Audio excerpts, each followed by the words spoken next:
ஒரு ஊரில் ஒரு ஆள் இருந்தான். கற்பனையிலேயே காலத்தை கடத்திக்கிட்டு இருந்தான். ஒரு நாள் ஒரு மரத்தடியில் உட்காந்துருந்தான். அவனுக்கு பசிக்கிற மாதிரி தெரிஞ்சுது. உடனே கற்பனையிலேயே சாப்பிட ஆரம்பிச்சிட்டான்.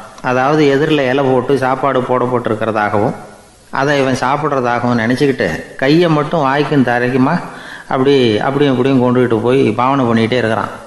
தூரத்தில் இருந்து பார்க்குறவங்களுக்கு இவன் ஏதோ பலமான விருந்து சாப்பிட்டுக்கிட்டு இருக்கிறான் அப்படின்னு தான் தோணும். அது மாதிரியே பண்ணிகிட்டு இருந்தான். அந்த வழியாக ஒரு சன்னியாசி வந்துக்கிட்டு இருந்தார். இவனை பார்த்தார். என்ன இவன் இப்படி பண்ணிகிட்டு இருக்கிறானே அப்படின்னு நினச்சாரு. கொஞ்ச நேரம் அவனையே உத்து பார்த்துக்கிட்டு இருந்தார். இவரை பார்த்ததும் அவன் இன்னமும் சுவாரஸ்யமாக சாப்பிட ஆரம்பிச்சிட்டான். அப்பப்பா, என்ன இது, இந்த குழம்பு இவ்வளவு காரமாக இருக்குது, என்னுடைய நாக்கே எரிஞ்சு போடும் போல இருக்க அப்படின்னு சொல்லிக்கிட்டு பக்கத்தில் ஒரு குவளையை எடுத்து தண்ணி குடிக்கிறது மாதிரி பாவனை பண்ணுறான். அப்பாடா, இப்போ கொஞ்சம் பரவாயில்ல அப்படின்னு சொல்லிக்கிட்டு குவளையை கீழே வைக்கிறது மாதிரி ஒரு பாவனை பண்ணுறான். சன்னியாசி பார்த்தார். என்னப்பா, சாப்பாட்டில் காரம் அதிகமோ அப்படின்னார்.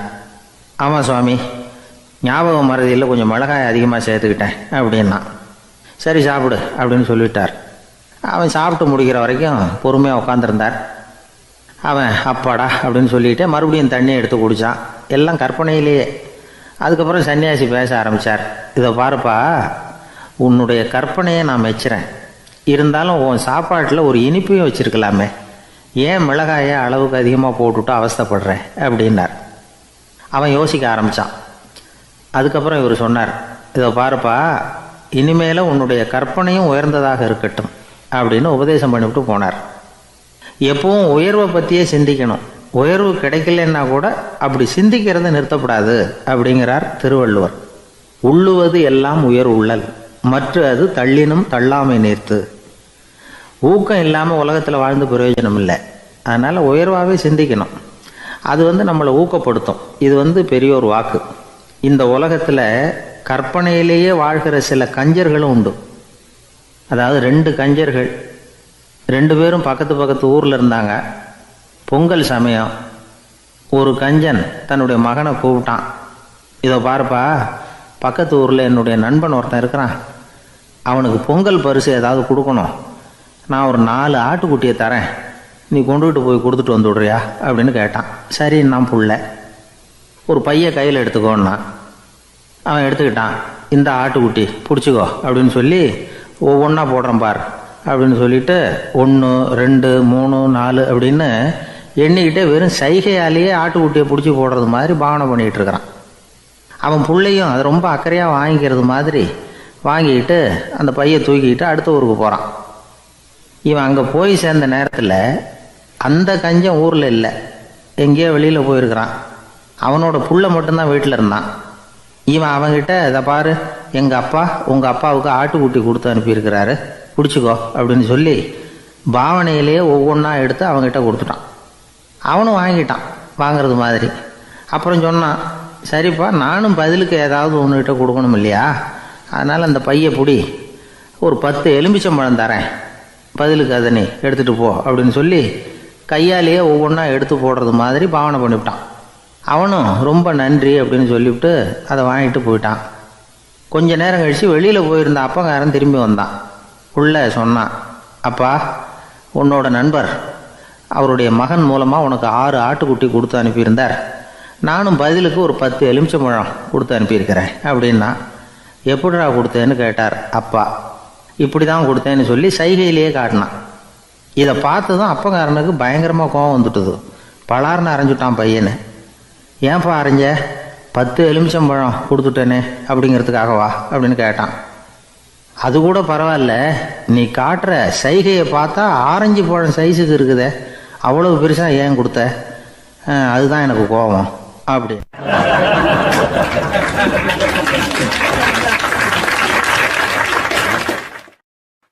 ஒருத்தர் ஓடி வந்தார். இன்னொருத்தரை பார்த்து, சார், உங்கள் சைக்கிளை ஒரு நாள் இரவல் கொடுங்களேன், பக்கத்து ஊருக்கு போயிட்டு வர வேண்டியிருக்கு அப்படின்னார். இவர் சைக்கிளை கொடுத்து பத்திரமா கொண்டுகிட்டு போங்கன்னார். சார், இதை பத்திரமா கொண்டு போகிறேன், கவலையே வேணாம், ஏன்னா இது உங்களோட சைக்கிள் அப்படின்னு நான் நினைக்கல, என்னோட சைக்கிளாக நினைக்கிறேன் அப்படின்னார். அதுக்கப்புறம் தான் இவருக்கு உண்மையாகவே பயம் வந்துட்டுது. ஏன்னா அவர் சொன்னது மாதிரி அதை தன்னோட சைக்கிளாகவே நினச்சி தள்ளிட்டு போட்டால் என்ன பண்ணுறது. எது எதை நம்முடையதா நினைக்கணுங்கிறதுக்கு ஒரு வரையறை இருக்குது. சில பேர் ஆஃபீஸையே வீடாக நினச்சி விடுறது உண்டு. அப்படிப்பட்டவங்க கூட வீட்டை ஆஃபீஸாக நினைக்கிறது இல்லை. ஏன்னா வீட்டில் இவர் ஆஃபீஸராக நடந்துக்க முடியறதில்ல. இதெல்லாம் ஒரு பக்கம் இருக்கட்டும். இப்போ விஷயத்துக்கு வருவோம். பொறியியல் மேதை டாக்டர் விஸ்வேஸ்வரய்யா இருந்தார் இல்லையா, பாரத ரத்னா விருதெல்லாம் கொடுத்தாங்களே. ஆஃபீஸ் வேலை வேற, சொந்த வேலை வேற அப்படிங்கிறதுக்கு ஒரு உதாரணமாக இருந்தவர் அவர். மைசூர் மகாராஜா கிட்ட திவானா இருந்தார். அவர் ஒரு நாள் அரசாங்க வேலை காரணமாக வெளியூர் போயிருந்தார். ஹாசன்கிற ஊருக்கு பக்கத்தில் ஒரு பயண மாளிகை, அங்கே தங்கிவிட்டார். ராத்திரி அங்கே தங்கி இருந்துட்டு விடிஞ்சதும் ஊருக்கு திரும்புறதாக திட்டம். ராத்திரி தூங்கிறதுக்கு ரொம்ப நேரம் ஆயிட்டுது. ரொம்ப நேரம் வரைக்கும் அரசாங்க சம்பந்தப்பட்ட வேலைகளையே பார்த்துக்கிட்டு இருக்கிறார். அரசாங்க ஃபைல்கள் நிறைய இருந்தது. அதையெல்லாம் ஒவ்வொன்றா எடுத்தார், படித்து பார்த்தார், பரிசீலனை பண்ணார். அதில் எழுத வேண்டியதை எழுதினார், கையெழுத்து போட்டார். ஒரு வழியாக அந்த வேலையெல்லாம் முடிஞ்சுது. அதுக்கப்புறம் என்ன பண்ணார்னா, தன்னுடைய சூட்கேஸை திறந்தார். அதிலிருந்து 2 மெழுகுவத்தியை எடுத்து கொளுத்தி வச்சார். அந்த பயண மாளிகையில் அது வரைக்கும் எரிஞ்சுக்கிட்டு இருந்த மின்சார விளக்குகளை அணைச்சுட்டார். அதுக்கு பிறகு அந்த மெழுகுவத்தி வெளிச்சத்தில் சில புத்தகங்களை தொடர்ந்து படிக்க ஆரம்பிச்சிட்டார். அந்த பயண மாளிகையில் பணியாளராக இருந்தவர் இதை பார்த்துட்டு ஓடி வந்தார். மறுபடியும் மின் விளக்கு போடுறதுக்காக போனார். விஸ்வேஸ்வரய்யா அதை பார்த்துட்டு போட வேணாம்ட்டாராம். இது வரைக்கும் நான் அரசாங்க அலுவல்களை கவனிச்சுக்கிட்டு இருந்தேன், அதனால் மின் விளக்குகள் அப்போ எரிஞ்சதில் தப்பு இல்லை. இப்போ நான் புத்தகம் படிச்சுக்கிட்டு இருக்கேன், இது என்னுடைய சொந்த வேலை. இங்கே இருக்கிற மின் விளக்கு அதுக்காக ஏன் எரியணும் அப்படின்னு கேட்டாராம். இப்போ இருக்கிற சில அரசு பணியாளர்கள்கிட்ட இந்த சம்பவத்தை பேச்சோட பேச்சா சொல்லி பார்த்தேன். அவங்களால இதை ஜீரணிக்கவே முடியல. நேர்மை தேவைதான் சார், அதுக்காக அவ்வளவு தூரத்துக்கு அது தேவையா அப்படிங்கிறாங்க. விஸ்வேஸ்வரய்யா அப்படி பண்ணினது தான் ஒரு நேர்மையாளர் அப்படின்னு இந்த உலகத்துக்கு நிரூபிக்கணுங்கிறதுக்காக இல்லை. தான் அப்படி நடந்து காட்டினா தன்னை சுற்றி இருக்கிறவங்களும் அதை கேள்விப்படுறவங்களும் முடிஞ்ச அளவுக்கு பொது வாழ்க்கையில், அரசு பணியில் நேர்மையை கடைபிடிக்க முயற்சி பண்ணலாமே அப்படிங்கிறதுக்காகத்தான். இப்போவும் சில பேர் இருக்கிறாங்க, இவங்க ஆஃபீஸ் வேற வீடு வேறன்னு நினைக்கிறது இல்லை, அவ்வளோ உரிமை. ஒருத்தர் அப்படிதான், அவருக்கு அவசரமாக 5000 ரூபா தேவைப்பட்டது. ஆஃபீஸு பணத்தை எடுத்துக்கிட்டார். அந்த நேரம் பார்த்து ஆடிட் வந்துட்டுது. ஆப்பிட்டுக்கிட்டார். விசாரணை நடக்குது. அவர் சொல்கிறார், சார் நான் நேரம் காலம் பார்க்காம ஆஃபீஸில் வேலை செய்வேன். ஏன்னா அதை என்னோட ஆஃபீஸாக நினைக்கிறேன். அவசரத்துக்கு அந்த பணத்தை எடுத்தேன், மறுபடியும் வச்சுடலாம்னு தான் இருந்தேன். அதுக்குள்ளே இப்படி ஆகிட்டுது.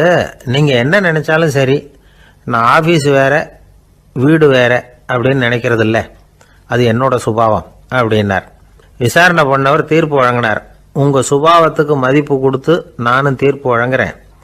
நீங்கள் கொஞ்ச நாள் ஜெயிலில் இருந்துட்டு வாங்க, அது உங்களுக்கு கஷ்டமாக இருக்காதுன்னு நினைக்கிறேன். ஏன்னா அங்கே போனாலும் நீங்கள் உங்கள் சுபாவப்படி வீடு வேற ஜெயில் வேறன்னு நினைக்க மாட்டீங்க அப்படின்னாராம்.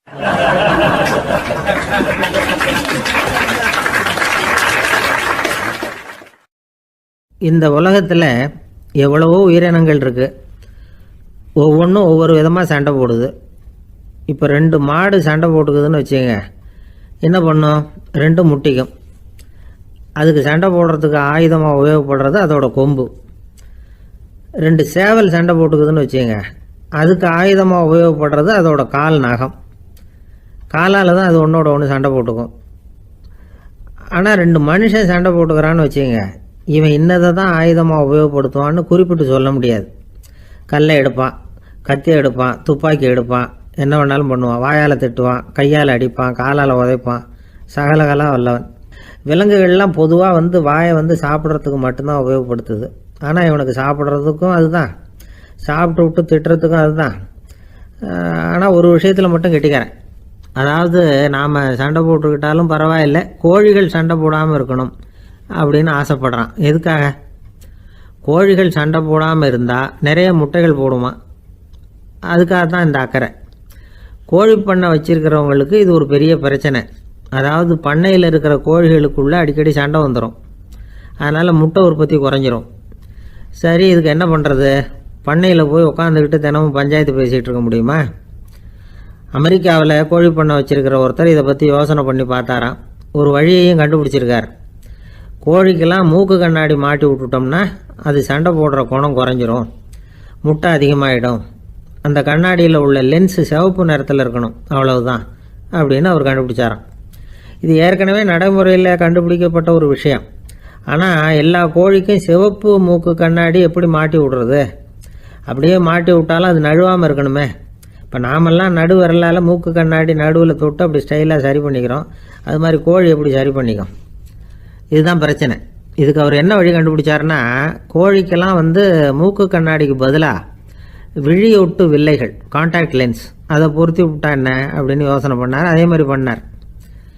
அதே மாதிரி செஞ்சு பார்த்தார், வெற்றி. அதுக்கப்புறம் கோழியெல்லாம் சண்டை போட்டுக்கலையாம், சமாதான பிரியர்களாக ஆகிட்டு தான். கோழிகளுக்கு இயல்பாகவே சண்டை போடுற குணம் உண்டு.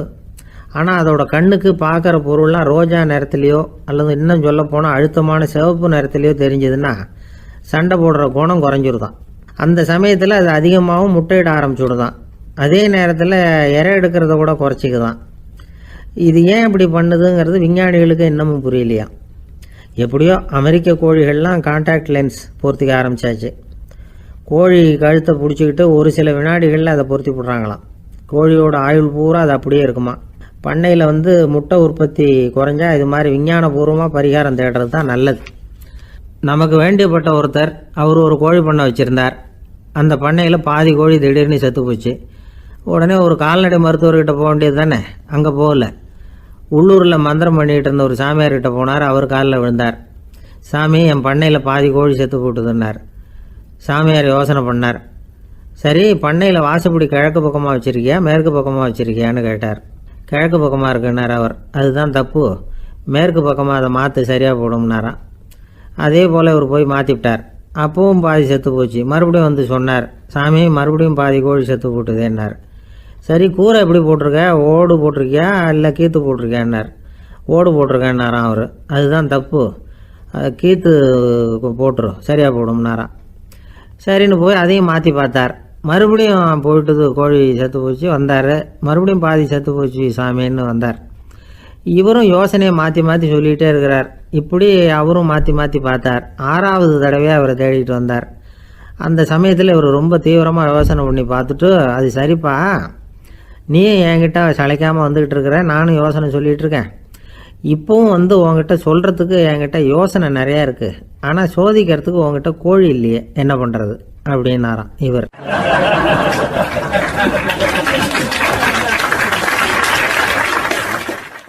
பிரிட்டிஷ் ஆட்சி நடந்துக்கிட்டு இருந்த காலம் 1920களின் கடைசி. அப்போ நடந்த ஒரு உண்மை நிகழ்ச்சி இது. ஒரு கல்யாண மாப்பிள்ளை ரயிலில் இறங்க போகிறார். அவரை வரவேற்க ஒரு ராஜ குடும்பமே காத்துக்கிட்டு இருக்குது. மங்களூர்லேருந்து இறங்குற அந்த மாப்பிள்ளை யார் தெரியுமா? ஒரு நாய். உண்மைதான், அந்த நாய்க்கு தான் கல்யாணம். சுதேசி சமஸ்தானத்து மன்னர்களில் ஒருத்தர் ஜூனாகட் மகாராஜா. அவரோட வளர்ப்பு நாய் ரோஷனாரா. அதுக்கு கல்யாணம் பண்ணி வைக்கணும்னு ஆசைப்பட்டார். மாப்பிள்ளை தேடினார். மங்களூர் மகாராஜாவோட வளர்ப்பு நாய் ஒன்று இருந்தது, பேர் பாபி. இது ரெண்டுக்கும் கல்யாணம் நடத்த முடிவு பண்ணார். திருமணத்துக்கு வேண்டிய எல்லா ஏற்பாடுகளையும் பண்ணுங்க அப்படின்னு உத்தரவு போட்டார். ஆயிரக்கணக்கான அழைப்புதழ்கள், பல சமஸ்தான மன்னர்கள், ஜமீன்தார்கள், பிரிட்டிஷ் அதிகாரிகள், பெரிய பணக்காரங்க, இப்படி நிறைய பேருக்கு அழைப்புதழ்கள் அனுப்பி வச்சாங்க. பத்திரிகையை பார்த்தவங்கெல்லாம் திகைச்சு போயிட்டாங்களாம். இருந்தாலும் என்ன பண்ணுறது, ராஜாவே அழைக்கிறார், போகாமல் இருக்க முடியுமா? அந்த சமயத்தில் நாட்டின் கவர்னர் ஜெனரலாக இருந்தவர் இர்வின் பிரபு, அவருக்கும் ஒரு பத்திரிக்கை போயிருக்குது. வாங்கி பார்த்ததும் அவருக்கு பயங்கர எரிச்சல். உடனே குப்பை தொட்டியில் போட்டுவிட்டாராம். மாட்சிமை தங்கிய பிரிட்டன் சக்கரவர்த்தியின் பிரதிநிதியான தன்னை கேவலம் ஒரு நாயின் திருமணத்துக்காக அழைக்கிறதா அப்படின்னு அவருக்கு ஆத்திரம். இருந்தாலும் கல்யாணம் பிரமாதமாக நடந்துதான். கல்யாணத்தன்னைக்கு பொண்ணுக்கு ஸ்பெஷல் குளியல், தண்ணீருக்கு பதிலாக வாசனை திரவியங்கள், பன்னீர், குளித்ததுக்கு அப்புறம் அலங்காரம், வைர மாலை, முத்து மாலை, ஏகப்பட்ட அலங்காரம். மாப்பிள்ளையை அழைக்கிறதுக்கு ரயில்வே ஸ்டேஷனில் ராஜ குடும்பமே காத்துக்கிட்டு இருக்குது. அவங்களோட வளர்ப்பு நாய்கள் 250. அத்தனை நாய்களுக்கும் பட்டு துணி போத்தி இருக்குது. முத்து வடங்கள் அணிவிச்சிருக்கிறாங்க. எல்லாம் ராஜ நாய்கள். அதுகளையும் வீதியில் நடக்க விடலையாம். அதுகளை சுமந்துக்கிட்டு போக அலங்கரிக்கப்பட்ட யானைகள் காத்துக்கிட்டு இருக்குதான். மாப்பிள்ளைக்கு வரவேற்பு எப்படி தெரியுமா? அது நடந்து வர்ற பாதை பூரா ரத்தன கம்பளம் விரிச்சிருக்குது.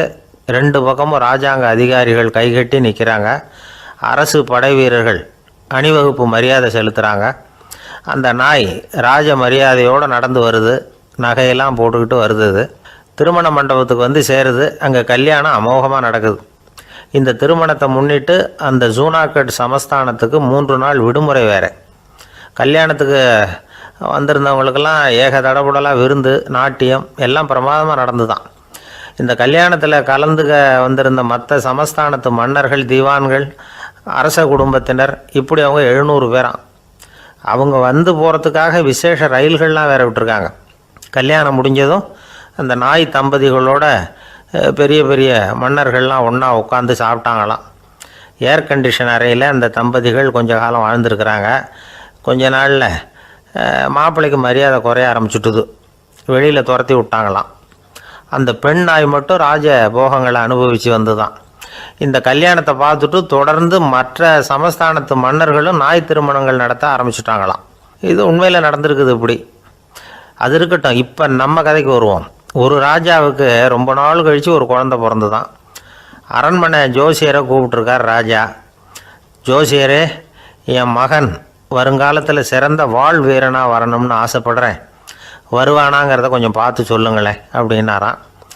ஜோசியர் சொன்னார், மன்னா, உங்கள் புள்ள வாழ் வீரனாக வர்றது கஷ்டம். ஆனால் அவரும் உங்களை மாதிரியே நாய்க்குட்டிகள் பேரில் பிரியமாக இருப்பார், அதுகளுக்கு கல்யாணமும் பண்ணி வைப்பார் அப்படின்னாராம். அது எப்படி கண்டுபிடிச்சிங்க அப்படின்னு கேட்டிருக்கார் ராஜா.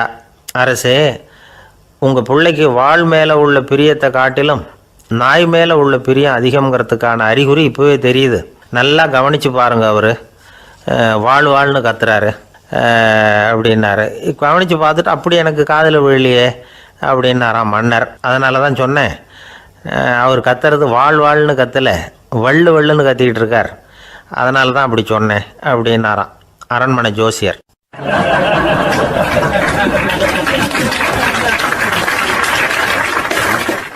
எனக்கு வாழ்க்கையே வெறுத்து போச்சு சார் அப்படின்னு சொல்லிட்டு ஒருத்தர் வந்தார். வந்து கொஞ்ச நேரம் பேசினதுக்கப்புறம் அவர் அப்படி சொல்லியிருந்தால் அதில் ஒரு அர்த்தம் இருந்திருக்கும். வர்றதுக்கு முன்னாடியே வாழ்க்கை வெறுத்து போச்சுன்னு சொல்லிட்டு வர்றார். என்ன சார் விஷயம்னு விசாரித்தோம். எங்கள் வீட்டில் தினம் 3 வேளையும் ஒரே மாதிரி சாப்பாடு சார், வித்தியாசமே கிடையாது. இப்படியே 3 மாதமாக சாப்பிட்டுக்கிட்டு இருக்கிறேன். அதை விட பட்டினி கிடந்து செத்துடலாம்னு தோணுது அப்படின்னார். ஒரு பெரியவர் சொன்ன தத்துவத்தை சொல்கிறதுக்கு ஆள் கிடைக்காம தவிச்சிக்கிட்டு இருந்தோம். இப்போது ஒருத்தர் கிடைச்சிட்டார். விட்டுலாமா உடனே அவரை உட்கார வச்சு சொல்ல ஆரம்பிச்சிட்டோம். அதாவது நாம் அனுபவிக்கிற உணர்வுகளில் களிப்பு, மகிழ்வு, ஆனந்தம், இது 3க்கும் ஒன்றுக்கு ஒன்று வித்தியாசம் உண்டு. மேம்போக்காக பார்க்குறதுக்கு இது 3 ஒன்று மாதிரி தோணும். ஆனால் அது அப்படி இல்லை. களிப்புங்கிறது உடம்பை பொறுத்தது, மகிழ்வுங்கிறது மனசை பொறுத்தது, ஆனந்தம்ங்கிறது ஆன்மாவை பொறுத்தது. இப்படி இந்த 3 வகையான அந்த சுவைப்புகளின் தன்மையும் வேறு வேறு. இப்போ முதல்ல களிப்புங்கிறத எடுத்துக்குவோம். நம்ம புலன்களுக்கு களிப்பை தரக்கூடிய பொருள்களுக்கு சில விசேஷ குணம் உண்டு. அது எப்படின்னா, சீக்கிரமே சலிப்பை உண்டு பண்ணும். ஒருத்தர் அந்த பொருளை எடுத்துக்கிட்டால் அது இன்னொருத்தருக்கு குறைஞ்சிரும். உணவு, உடை, இதெல்லாம் களிப்பை தரக்கூடிய பொருள்கள். இப்போ உதாரணத்துக்கு, ஒரு சாப்பாட்டு மேசையில் ஒரு பாத்திரத்தில் 10 இட்லி இருக்குது. அதில் ஒரு 2 இட்லியை நம்ம தட்டில் எடுத்து வச்சு சாப்பிட்றோம். நாம் சாப்பிட்ட அந்த இட்லி நிச்சயமாக எதிரில் உட்காந்துருக்கிறவருக்கு இல்லை, அவருக்கு உபயோகப்படாது. நாம் சாப்பிட்ட அதே இட்லியை அவரும் சாப்பிட முடியாது, அவர் வேறு தான் எடுத்து வச்சுக்கணும்.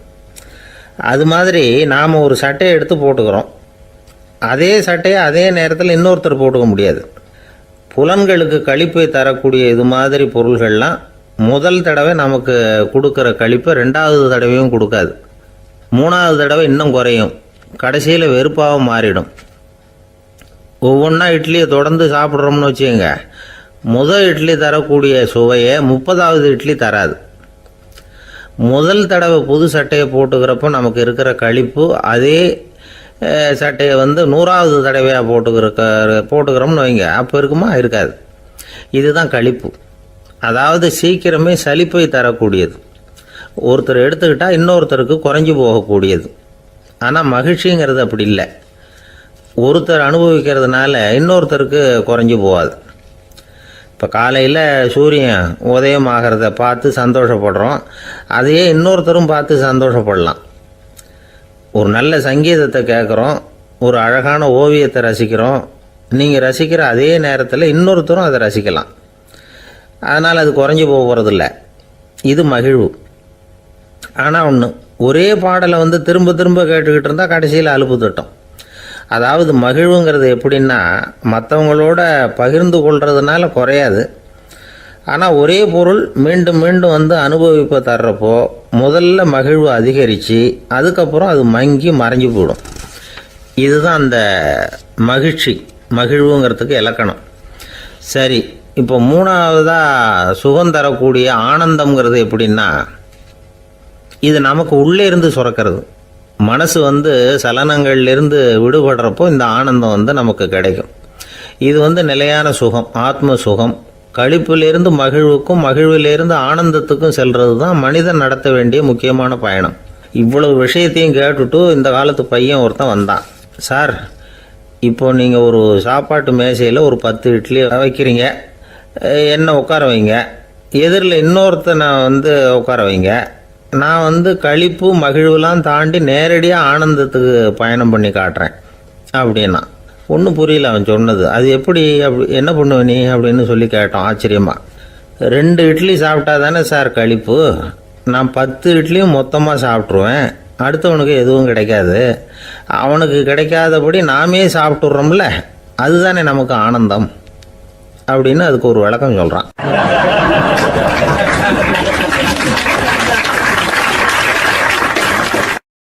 ஒரு ஊரில் ஒரு மன்னர் இருந்தார். ஒரு நாள் அவருடைய அரசவைக்கு ஒரு ஓவியன் வந்தான். அவன் சீனா தேசத்திலிருந்து வந்தவன், தாவோ சிந்தனையாளன். அவன் அங்கே மன்னர் முன்னாடி நிற்கிறான். யாரும் செய்ய முடியாத ஒரு காரியத்தை என்னால் செய்ய முடியும்னா. இவன் இப்படி சொன்னதை கேட்டதும் ஏற்கனவே அங்கே இருந்த அரசவை ஓவியன் ஒருத்தனுக்கு கோபம் வந்துட்டுது. இதோ பாரு, இப்படிலாம் பேசக்கூடாது, நான் வேணும்னா உன்னுடைய சவாலை ஏற்றுக்கிறேன் அப்படின்னா. நாம் 2 பேரும் ஓவியம் தீட்டுவோம், அதை பார்த்துட்டு நம்ம 2 பேரில் யார் சிறந்த ஓவியன் அப்படிங்கிறத மன்னரே தீர்மானம் செய்யட்டும், என்ன சொல்கிற அப்படின்னு கேட்டான் அவன். அவனும் சரின்னு ஒத்துக்கிட்டான். போட்டி ஆரம்பமாச்சு.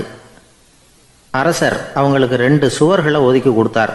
6 மாத காலம் அவகாசம் கொடுத்தார். 2 ஓவியர்களும் அவங்கவுங்க வேலையை ஆரம்பித்தாங்க. இரவு பகலாக வேலை செய்ய ஆரம்பிச்சுட்டாங்க. 6 மாதம் முடிஞ்சது. அரசர் பார்த்தார். முதல்ல தன்னுடைய அரசவை ஓவியர் தீட்டி இருந்த ஓவியத்தை பார்த்தார். ரொம்ப பிரமாதமாக இருந்தது, பாராட்டினார். இதோ பாரு, உன்னுடைய ஓவியம் அற்புதமாக இருக்குது, உயிரோட்டம் உள்ளதாக இருக்குது, கலையின் உச்சமே இதுதான், இதை விட சிறந்த ஒரு ஓவியத்தை வேற யாராலையும் படைக்க முடியாது அப்படின்னார். அதுக்கப்புறம் அந்த சீன ஓவியன்கிட்ட போனார். எங்கே உன்னுடைய ஓவியம்னு கேட்டார். திரைச்சீலையை விலக்கி விட்டு பாருங்கன்னா. மன்னர் அந்த திரைச்சீலையை விளக்குனார். உள்ளே ஓவியம் இருக்க வேண்டிய இடம் கண்ணாடி மாதிரி தெரிஞ்சுது. அவன் அந்த 6 மாத காலமாக அந்த சுவரை தேய்ச்சி தேய்ச்சி கண்ணாடி மாதிரி ஆக்கி வச்சிருக்கிறான். அதுக்கு நேராக எதிர் சுவரில் அரசவை ஓவியம் தீட்டின ஓவியம் இருக்குது. அது எதிரில் இருந்த இந்த கண்ணாடியில் பட்டு பிரதிபலிக்குது. மன்னர் யோசனை பண்ண ஆரம்பித்தார். அப்புறம் அந்த சீன ஓவியனை பார்த்து கேட்டார். இதை பாரு, நீ என்னுடைய ஆளை தோற்கடிச்சுட்ட அப்படிங்கிறதுல சந்தேகம் இல்லை, ஆனாலும் எங்களை ஏமாத்தி இருக்கிற, எந்த ஓவியமும் நீ வரையிலையே அப்படின்னார். அரசே, இதுதான் உண்மையான ஓவியம், உயிருள்ள ஓவியம். இது மனோபாவங்களை பிரதிபலிக்கும், மாறுகின்ற காலங்களை அப்படியே காட்டும் அப்படின்னா அந்த சீன ஓவியன். கையால் வரைகிற ஓவியங்களில் சலனம் இல்லை, கண்ணாடி அப்படி கிடையாது, சக்தியின் ஓட்டம் அதில் எப்பவும் இருந்துக்கிட்டே இருக்கும். கண்ணாடி மட்டுமே ஜீவனுள்ள ஓவியமாக இருக்க முடியுங்கிறத அந்த சீன ஓவியன் தெரிஞ்சு வச்சிருந்தான். ஏன்னா அவன் ஒரு தாவோ சிந்தனையாளன். ஒவ்வொரு குழந்தையும் இந்த கண்ணாடியோடு தான் பிறக்குது. ஆனால் நாம் என்ன செய்கிறோம்னா ஓவியங்களை கண்ணாடி மீது பதிப்பிச்சு விடுறோம். கண்ணாடி நம்மளை பிரதிபலிக்குது. நம்முடைய அழகோ அவலட்சணமோ கண்ணாடியை பாதிக்கிறது இல்லை. ஏன்னா அதுக்கு மனம் கிடையாது. கடந்து போன வினாடியை பற்றி அது சிந்திக்கிறது இல்லை. அடுத்த கணத்தை பற்றின எதிர்பார்ப்பும் அதுக்கிட்ட கிடையாது. அதுதான் பற்றற்ற நிலை. மனிதனுக்கு தேவைப்படுறது அதுதான். கண்ணாடிக்கிட்டே இருந்து நாம் கற்றுக்கொள்ள வேண்டிய பாடம் இது. வாழ்க்கையில் மனிதர்களை நேசிக்கலாம், உலகின் அழகையெல்லாம் பிரதிபலிக்கலாம், ஆனால் எதையும் பற்றி கொண்டு விடக்கூடாது அப்படிங்கிறது பெரியவர்கள் அறிவுரை. துயரம்ங்கிறது பற்றுக்களின் சாயை. கண்ணாடி முன்னாடி நிற்கிறப்போவெல்லாம் நமக்கு இந்த ஞாபகம் வரணுமா. ஒரு குடும்பத் தலைவர் ஒரு நாள் காலையில் விடிஞ்சு எழுந்திரிச்சதும் சத்தம் போட்டார். யார் இந்த கருங்குரங்கு படத்தை என் ரூமில் கொண்டாந்து மாட்டி வச்சது அப்படின்னு கத்தினார். சமையல் கட்டிலிருந்து மனைவி பதில் சொன்னாங்க. தூக்க கலக்கத்தில் உளராதிங்க, நல்லா பாருங்க, அது படம் கிடையாது, முகம் பார்க்குற கண்ணாடி அப்படின்னாங்க.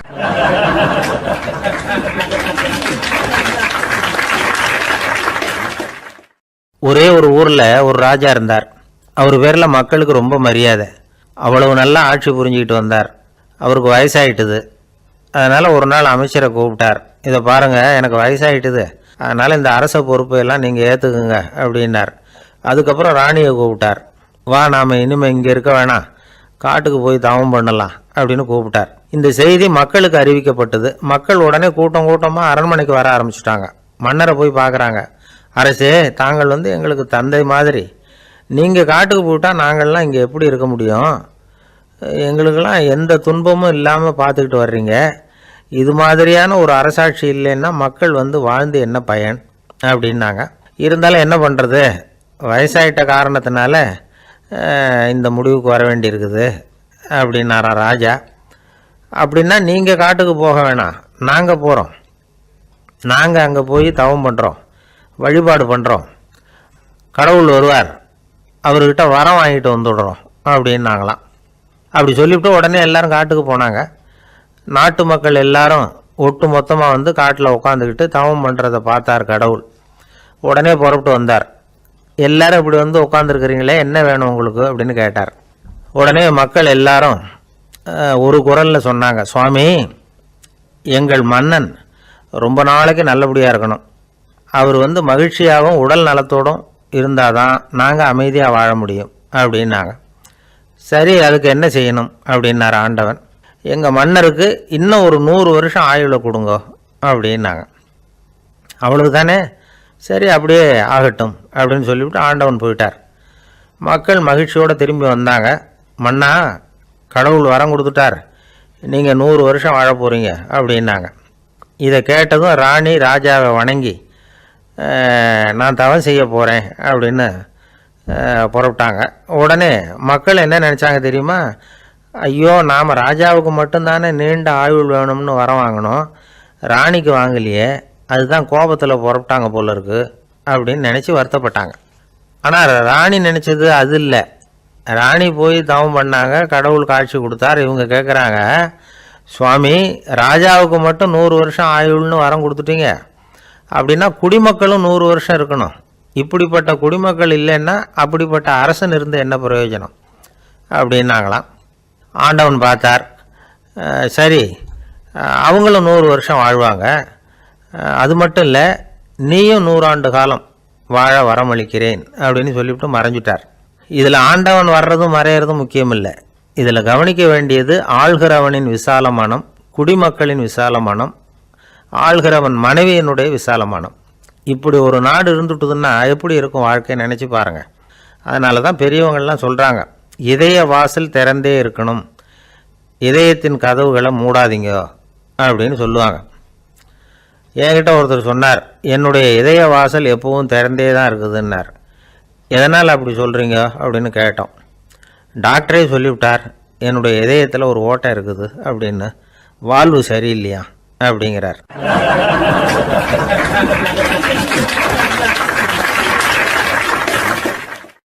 விவசாயிகள் அவங்க விவசாயம் முன்னேறி இருக்கிற அளவுக்கு விவசாயிகளுடைய வாழ்க்கை தரம் முன்னேறலை.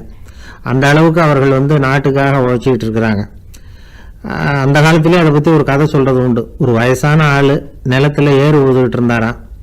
கிழிஞ்சு போன ஒரு சின்ன துண்டை தான் இடுப்பில் கட்டியிருந்தாராம். தலையில் ஒரு கந்தலை சுற்றி இருந்தார். உடம்பு பூரா சேரு, ரொம்ப ஏழை. ஏறு ஓட்டிகிட்டு இருக்கிறவர் வேறு எப்படி இருப்பார்? இருந்தாலும் அந்த ஆள் ரொம்ப ஜாலியாக பாட்டு பாடிக்கிட்டே ஏறு உழுதுகிட்டு இருந்தாராம். உடம்புல தான் அவர் ஏழையை தவிர மனசில் ஒரு ஏழையாக தெரியல. அந்த சமயத்தில் அந்த நாட்டு ராஜா அந்த பக்கமாக குதிரை மேலே வந்தாராம். வேட்டைக்கு போயிட்டு பரிவாரங்களோடு திரும்பி வந்துகிட்டு இருக்கிறார். ரொம்ப செல்வ செழிப்பில் இருக்கிற ராஜா அவர். இந்த வயசான விவசாயியை பார்த்துருக்கார். இந்த ஆள் ரொம்பவும் ஏழைங்கிறது அவர் பார்த்தாவே பளிச்சுன்னு தெரியுது. கட்டிக்கிறதுக்கு நல்ல துணி இல்லை, உடம்போ இழைச்சி போயிருக்குது, வயிறு முதுகில் போய் ஒட்டிகிட்டு இருக்கு, கண்ணு குழு விழுந்து போயிருக்குது. ஆனாலும் முகத்தை பார்த்தா சந்தோஷமாக இருக்கிற மாதிரி இருக்கு. இவ்வளவு உற்சாகமாக பாடிக்கிட்டு இருக்கிறாரே அப்படின்னு ஆச்சரியமாக நினச்சி பார்த்தார் அந்த ராஜா. சரி, அவர்கிட்ட கொஞ்சம் பேச்சு கொடுத்து பார்க்கலாம் அப்படின்னு முடிவு பண்ணார். ஐயா பெரியவரே, இப்படி கொஞ்சம் வர முடியுமான்னாராம். பொழுது போகிறதுக்குள்ளே நான் இந்த வயல் பூரா உழவு ஓட்டி ஆகணும், அதனால் பேசுறதுக்கு நேரம் இல்லை அப்படின்னாராம் அந்த பெரியவர். என்ன அவ்வளவு அவசரமா? மீதி இருந்தால் நாளைக்கு உழுதக்கூடாதா? அது சரி, உனக்கு எத்தனை ஏக்கர் நிலம் இருக்குது அப்படின்னு விசாரிச்சிருக்கார் ராஜா. எனக்குன்னு சொந்தமாக உள்ளங்கை அளவு கூட நிலம் கிடையாது. இது எங்கள் முதலாளியோட நிலம். இதை பூராவும் உழுது முடிச்சாதான் அவர் கூலி கொடுப்பார். நான் கூலிக்கு உழுதுகிட்டு இருக்கிறேன். உங்ககிட்ட பேசிக்கிட்டு இருந்தா அவருக்கு துரோகம் பண்ணது மாதிரி ஆயிடும் அப்படின்னாராம். ராஜா குதிரையை விட்டு கீழே இறங்கினார். வரப்பில் நடந்து அந்த பெரியவர்கிட்டயே போனாராம். சரி, ஒரு நாள் பூரா உழுதா உனக்கு எவ்வளவு கூலின்னு கேட்டிருக்கார். 8 அணா கூலி கிடைக்கும்னாராம் அவர். இது ரொம்ப காலத்துக்கு முன்னாடி நடந்த ஒரு சம்பவங்கிறதுனால அப்போ 8 அணா கூலிங்கிறது ரொம்ப பெருசு. இருந்தாலும் அதுவும் அந்த ராஜாவுக்கு பெரிய கூலியா தெரியல. இவ்வளவு தானா, இதை வச்சுக்கிட்டு நீ எப்படி காலம் தள்ளுற அப்படின்னாராம். ஒன்றும் கவலை இல்லை அப்படின்னாராம் அவர். ராஜாவுக்கு ரொம்ப ஆச்சரியமா போச்சு. 8 அணா கூலி வாங்குற இந்த ஆளு கவலை இல்லாமல் இருக்கிறார், ஏராளமான வசதியோடு இருக்கிறன்னா கவலை இல்லாமல் வாழ முடியலையே அப்படின்னு நினச்சி பார்த்துருக்கார். அது சரி, 8 அணாவில் எப்படி குடும்பம் நடத்துகிற அப்படின்னு கேட்டாராம். எனக்கு கிடைக்கிற 8 அணாவில் 2 அணா குடும்பத்துக்கு செலவழிக்கிறேன், 2 அணா பழைய கடனுக்கு கொடுக்குறேன், 2 அணா தர்மம் செய்கிறேன், 2 அணா வட்டிக்கு கொடுக்குறேன், ஒரு குறையும் இல்லைன்னாராம். ராஜாவுக்கு ஒன்றும் புரியல. எனக்கு ஒன்றும் புரியலேன்னு இருக்கார். ஐயா, எனக்கும் என் மனைவிக்கும் 2 அணா செலவாகுது. வயசான அம்மா அப்பா இருக்கிறாங்க, சின்ன வயசுல என்னை காப்பாத்தினவங்க அவங்க. அந்த கடனுக்கு 2 அணா செலவாகுது, அது பழைய கடன். என் தங்கச்சி ஒருத்தி ஆதரவு இல்லாத நிலைமையில தன்னுடைய மகனோட என் வீட்டில் இருக்கிறா. அவளுக்கும் அவள் மகனுக்கும் 2 அணா செலவு பண்றேன், அது தர்மம். எனக்கு 2 பிள்ளைங்க இருக்கிறாங்க, அவங்களுக்கு 2 அணா செலவு பண்றேன், அது வட்டிக்கு கொடுக்கறது மாதிரி. பிற்காலத்தில் அவங்க எங்களை காப்பாற்றுவாங்க. அந்த வகையில் நான் திருப்தியோடு வாழ்ந்துகிட்டு இருக்கிறேன் அப்படின்னாராம். ராஜாவுக்கு அர்த்தம் புரிய ஆரம்பிச்சுதான்.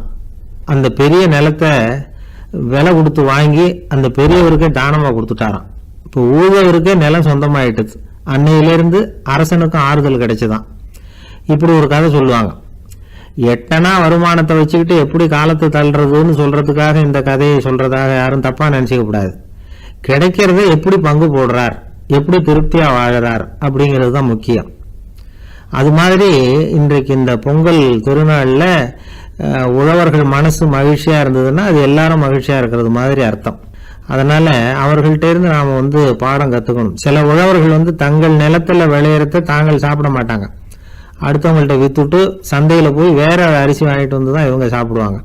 அப்படிப்பட்ட விவசாயிகள்லாம் இது உண்டு. பங்கிடுகிற பண்பை உழவர்கள்ட்ட இருந்து கற்றுக்கொள்ளுங்கள் அப்படிம்பாங்க.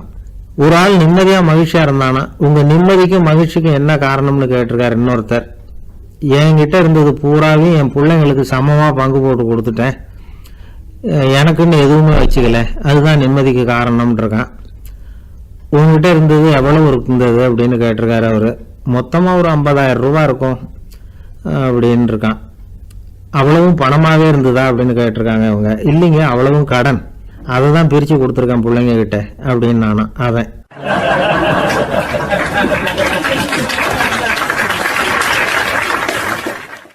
இந்த உலகத்துல எவ்வளவோ உயிரினங்கள் இருக்கு, ஒவ்வொன்றும் ஒவ்வொரு விதமாக சண்டை போடுது. இப்போ 2 மாடு சண்டை போட்டுக்குதுன்னு வச்சுங்க, என்ன பண்ணும்? 2 முட்டிக்கும். அதுக்கு சண்டை போடுறதுக்கு ஆயுதமாக உபயோகப்படுறது அதோட கொம்பு. 2 சேவல் சண்டை போட்டுக்குதுன்னு வச்சுங்க, அதுக்கு ஆயுதமாக உபயோகப்படுறது அதோட கால் நகம். காலால் தான் அது ஒன்றோட ஒன்று சண்டை போட்டுக்கும். ஆனால் 2 மனுஷன் சண்டை போட்டுக்கிறான்னு வச்சுங்க, இவன் இன்னதை தான் ஆயுதமாக உபயோகப்படுத்துவான்னு குறிப்பிட்டு சொல்ல முடியாது. கல்லை எடுப்பான், கத்தி எடுப்பான், துப்பாக்கி எடுப்பான், என்ன வேணாலும் பண்ணுவான். வாயால் திட்டுவான், கையால் அடிப்பான், காலால் உதைப்பான், சகலகலா வல்லவன். விலங்குகள்லாம் பொதுவாக வாயை சாப்பிட்றதுக்கு மட்டும்தான் உபயோகப்படுத்துது. ஆனால் இவனுக்கு சாப்பிட்றதுக்கும் அதுதான், சாப்பிட்டு விட்டு திட்டுறதுக்கும் அதுதான். ஆனால் ஒரு விஷயத்தில் மட்டும் கெட்டிக்கிறேன். அதாவது நாம் சண்டை போட்டுக்கிட்டாலும் பரவாயில்லை, கோழிகள் சண்டை போடாமல் இருக்கணும் அப்படின்னு ஆசைப்படுறான். எதுக்காக? கோழிகள் சண்டை போடாமல் இருந்தால் நிறைய முட்டைகள் போடுமா. அதுக்காக தான் இந்த அக்கறை. கோழி பண்ணை வச்சுருக்கிறவங்களுக்கு இது ஒரு பெரிய பிரச்சனை. அதாவது பண்ணையில் இருக்கிற கோழிகளுக்குள்ளே அடிக்கடி சண்டை வந்துடும். அதனால் முட்டை உற்பத்தி குறைஞ்சிரும். சரி, இதுக்கு என்ன பண்ணுறது? பண்ணையில் போய் உட்காந்துக்கிட்டு தினமும் பஞ்சாயத்து பேசிகிட்டு இருக்க முடியுமா? அமெரிக்காவில் கோழி பண்ணை வச்சுருக்கிற ஒருத்தர் இதை பற்றி யோசனை பண்ணி பார்த்தாராம். ஒரு வழியையும் கண்டுபிடிச்சிருக்கார். கோழிக்கெல்லாம் மூக்கு கண்ணாடி மாட்டி விட்டுட்டோம்னா அது சண்டை போடுற குணம் குறைஞ்சிரும், முட்டை அதிகமாகிடும். அந்த கண்ணாடியில் உள்ள லென்ஸு சிவப்பு நிறத்தில் இருக்கணும், அவ்வளவுதான் அப்படின்னு அவர் கண்டுபிடிச்சாராம். இது ஏற்கனவே நடைமுறையில் கண்டுபிடிக்கப்பட்ட ஒரு விஷயம். ஆனால் எல்லா கோழிக்கும் சிவப்பு மூக்கு கண்ணாடி எப்படி மாட்டி விடுறது? அப்படியே மாட்டி விட்டாலும் அது நழுவாமல் இருக்கணுமே. இப்போ நாமெல்லாம் நடு விரலால் மூக்கு கண்ணாடி நடுவில் தொட்டு அப்படி ஸ்டைலாக சரி பண்ணிக்கிறோம். அது மாதிரி கோழி எப்படி சரி பண்ணிக்கும்?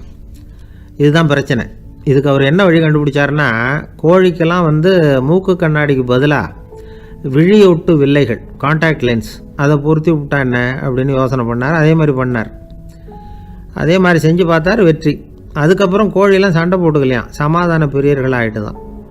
கோழிகளுக்கு இயல்பாகவே சண்டை போடுற குணம் உண்டு. ஆனால் அதோட கண்ணுக்கு பார்க்குற பொருள்லாம் ரோஜா நிறத்துலையோ அல்லது இன்னும் சொல்லப்போனால் அழுத்தமான சிவப்பு நிறத்துலையோ தெரிஞ்சதுன்னா சண்டை போடுற குணம் குறைஞ்சிருதான். அந்த சமயத்தில் அது அதிகமாகவும் முட்டையிட ஆரம்பிச்சுடுதான். அதே நேரத்தில் இறை எடுக்கிறத கூட குறைச்சிக்குதான். இது ஏன் இப்படி பண்ணுதுங்கிறது விஞ்ஞானிகளுக்கு இன்னமும் புரியலையா. எப்படியோ அமெரிக்க கோழிகள்லாம் கான்டாக்ட் லென்ஸ் பொருத்திக்க ஆரம்பித்தாச்சு. கோழி கழுத்தை பிடிச்சிக்கிட்டு ஒரு சில வினாடிகளில் அதை பொருத்தி விட்றாங்களாம். கோழியோட ஆயுள் பூரா அது அப்படியே இருக்குமா. பண்ணையில் முட்டை உற்பத்தி குறைஞ்சா இது மாதிரி விஞ்ஞானபூர்வமாக பரிகாரம் தேடுறது தான் நல்லது. நமக்கு வேண்டியப்பட்ட ஒருத்தர், அவர் ஒரு கோழி பண்ணை வச்சுருந்தார். அந்த பண்ணையில் பாதி கோழி திடீர்னு செத்து போச்சு. உடனே ஒரு கால்நடை மருத்துவர்கிட்ட போக வேண்டியது தானே. அங்கே போகல. உள்ளூரில் மந்திரம் பண்ணிகிட்டு இருந்த ஒரு சாமியார்கிட்ட போனார். அவர் காலில் விழுந்தார். சாமி, என் பண்ணையில் பாதி கோழி செத்து போட்டுதுன்னார். சாமியார் யோசனை பண்ணார். சரி, பண்ணையில் வாசப்படி கிழக்கு பக்கமாக வச்சுருக்கியா மேற்கு பக்கமாக வச்சுருக்கியான்னு கேட்டார். கிழக்கு பக்கமாக இருக்குன்னார் அவர். அதுதான் தப்பு, மேற்கு பக்கமாக அதை மாற்றி சரியாக போடும்னாராம். அதே போல் இவர் போய் மாற்றிவிட்டார். அப்பவும் பாதி செத்து போச்சு. மறுபடியும் சொன்னார், சாமி மறுபடியும் பாதி கோழி செத்து போட்டுதேன்னார். சரி, கூரை எப்படி போட்டிருக்க? ஓடு போட்டிருக்கியா இல்லை கீத்து போட்டிருக்கியான்னார். ஓடு போட்டிருக்கேன்னாராம் அவர். அதுதான் தப்பு, கீத்து போட்டுரு சரியாக போடும்னாராம். சரின்னு போய் அதையும் மாற்றி பார்த்தார். மறுபடியும் போயிட்டுது, கோழி செத்து போச்சு. வந்தார். மறுபடியும் பாதி செத்து போச்சு சாமின்னு வந்தார். இவரும் யோசனையை மாற்றி மாற்றி சொல்லிகிட்டே இருக்கிறார். இப்படி அவரும் மாற்றி மாற்றி பார்த்தார். 6வது தடவையாக அவரை தேடிட்டு வந்தார். அந்த சமயத்தில் இவர் ரொம்ப தீவிரமாக யோசனை பண்ணி பார்த்துட்டு, அது சரிப்பா, நீயே என்கிட்ட சளைக்காமல் வந்துக்கிட்டு இருக்கிற, நானும் யோசனை சொல்லிகிட்டு இருக்கேன். இப்போவும் உங்ககிட்ட சொல்கிறதுக்கு என்கிட்ட யோசனை நிறையா இருக்குது. ஆனால் சோதிக்கிறதுக்கு உங்ககிட்ட கோழி இல்லையே, என்ன பண்ணுறது அப்படின்னாராம் இவர்.